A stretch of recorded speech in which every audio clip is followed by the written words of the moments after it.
Olá, nós somos o grupo que vai falar sobre o Teorema de Kuratowski. Nós trouxemos uma análise comparativa entre a abordagem, né, a prova do teorema, com Skopin-Kov e outra abordagem que é a do Thomas.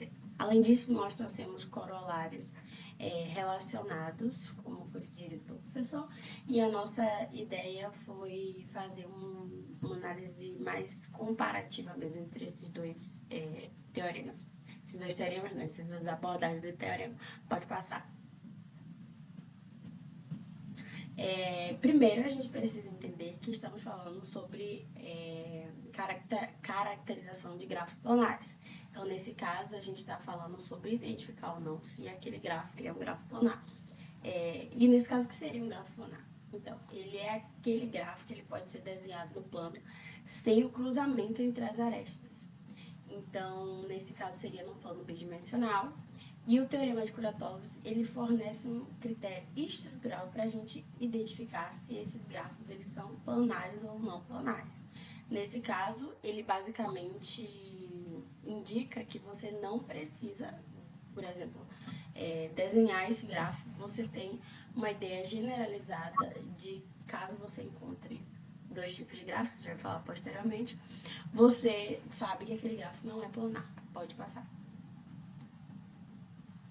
Nesse caso, o enunciado do teorema é o seguinte: um grafo finito ele é planar se somente se ele não contém uma subdivisão de K5 ou K3 como subgrafo. Nas abordagens que a gente trouxe e nas abordagens que a gente percebeu que foram realizadas posteriormente, foram realizadas provas diferentes desse próprio teorema, partindo desse enunciado. Pode passar. Nesse caso, é necessário entender que não apenas o teorema de Kuratowski aborda essa caracterização de grafos planares. A gente também tem uma variante dele, que é o teorema de Wagner. Nesse caso, ele caracteriza a planaridade pela ausência de menores contraídos isomorfos a K5 ou K3, em vez de subdivisões. Mas o que são subdivisões? Nesse caso, subdivisões são uma operação que transforma uma aresta em um caminho por meio da inserção de vértices de grau 2, sem alterar a conectividade entre os vértices originais. Além disso, no contexto de Wagner, a gente sabe que um grafo é menor do que o outro, se ele pode ser obtido por uma sequência de remoções de arestas, vértices e contrações de arestas. Outros dois assuntos que a gente pode falar sobre também é o homeomorfismo de grafos, onde dois grafos são homeomorfos se forem isomorfos, após uma sequência de subdivisões, que é um conceito que a gente já abordou, e a dualidade planar, que a gente vai falar em uma das abordagens que foi utilizada como ferramenta matemática para provar o teorema de Kuratowski. Nesse caso, o grafo é dual, né? Para um grafo planar G, existe um grafo dual G asterisco, onde vértices representam regiões e arestas representam adjacências entre regiões no embutimento. Além disso, outro teorema que também fala da caracterização de grafo planar é o teorema de Fari. Nesse caso, ele afirma que todo grafo planar pode ser desenhado no plano com arestas representadas por segmentos de reta sem cruzamentos. Pode passar. Aqui a gente trouxe dois exemplos, né, de um K5 e um K3, que é só para ilustrar essa ideia de que a gente sabe que se a gente encontra esses dois grafos, segundo o teorema, esse grafo ele não é planar.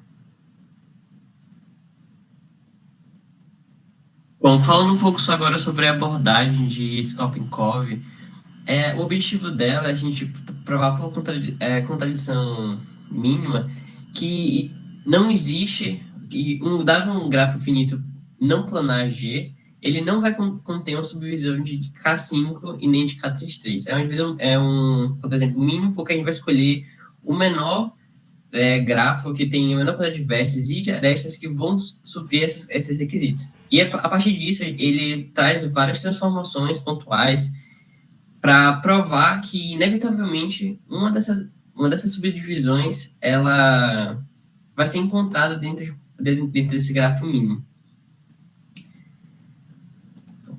E a abordagem de Thomason, ela usa aquele conceito de grafo dual, que ela vai pegar um grafo planar G e vai falar que todas as faces são os vértices e as faces que são adjacentes vai ter um vértice, vai ter uma aresta conectando eles dois. E a partir disso, ele vai explorar as propriedades de conectividade das relações desses grafos, o do primal e o do dual, que seria o G e o G asterisco. E se esse grafo não for planar, então ele vai implicar que essa estrutura vai ter a presença de um K5 ou de um K33. Essas duas abordagens elas servem para provar o teorema de Kuratowski, mas elas trazem uma abordagem de formas diferentes, e uma traz uma abordagem mais simples, já a Thomas ele traz uma abordagem usando mais conceitos de grafos mais complexos. A comparação crítica, só colocando lado a lado essas possibilidades, é o estilo da prova. Enquanto o Skopjenkov 2008 ele faz uma prova mais combinatória, construtiva, o Thomason ele faz uma prova mais topológica, baseada em dualidade. O foco do Skopjenkov é o contraexemplo mínimo, enquanto do outro é um foco estrutural e global topológico.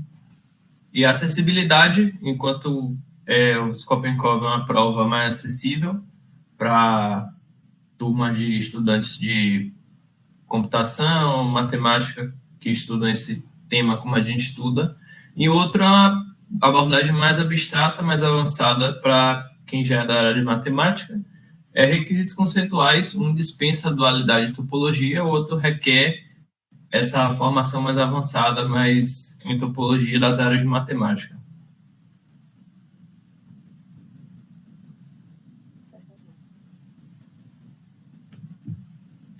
Essa prova ela traz alguns corolários, né? Uma delas é a existência de subestrutura mínima não planar, onde ele diz que todo gráfico não planar contém a subdivisão de K5 ou K33 como subgráfico, minimamente não planar. Obstrutores mínimos é outra forma de dizer que esses são os únicos obstrutores que consideraram subdivisões não planar.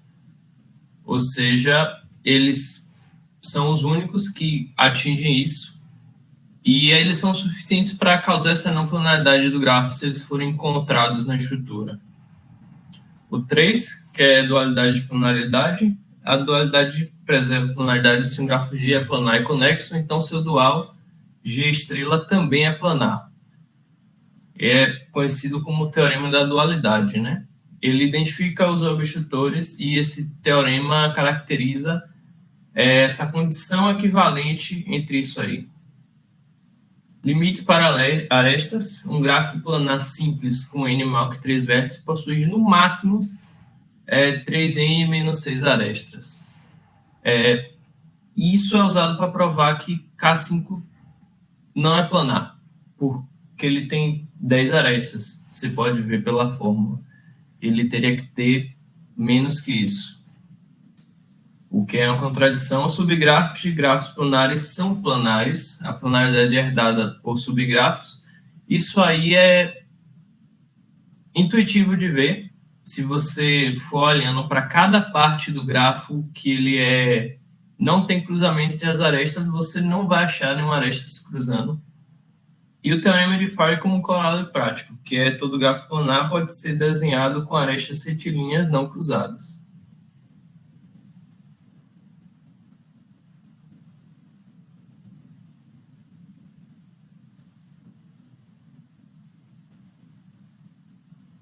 Nesse caso, a gente trouxe duas abordagens que elas são distintas, mas elas não são não válidas, né? Ambas são válidas e ambas partem do mesmo pressuposto, que é provar o enunciado que a gente trouxe. A gente se baseou também na análise de um artigo que foi publicado na História da Matemática, que é um jornal, né? uma revista, não tenho 100% de certeza, mas basicamente ele fala sobre o grafo, né, de planar graph, e ele aborda exatamente isso. Ele é de 1985, ele é uma abordagem que trata sobre a história da matemática, e ele foi analisado posteriormente, vendo ambas essas abordagens. Então a gente sabe que depois foi estudado exatamente a importância e a forma de se estudar tanto o rigor matemático como também as ferramentas que estavam sendo usadas para provar o teorema de Kuratowski. Para estudo futuro, a gente imagina que talvez a gente possa utilizar algoritmos de reconhecimento de planaridade, em questões algorítmicas mesmo, ou a gente pode pensar em relações com topologia algébrica, que a gente viu sendo citado em alguns momentos. Enfim, é isso. Muito obrigada. Obrigado.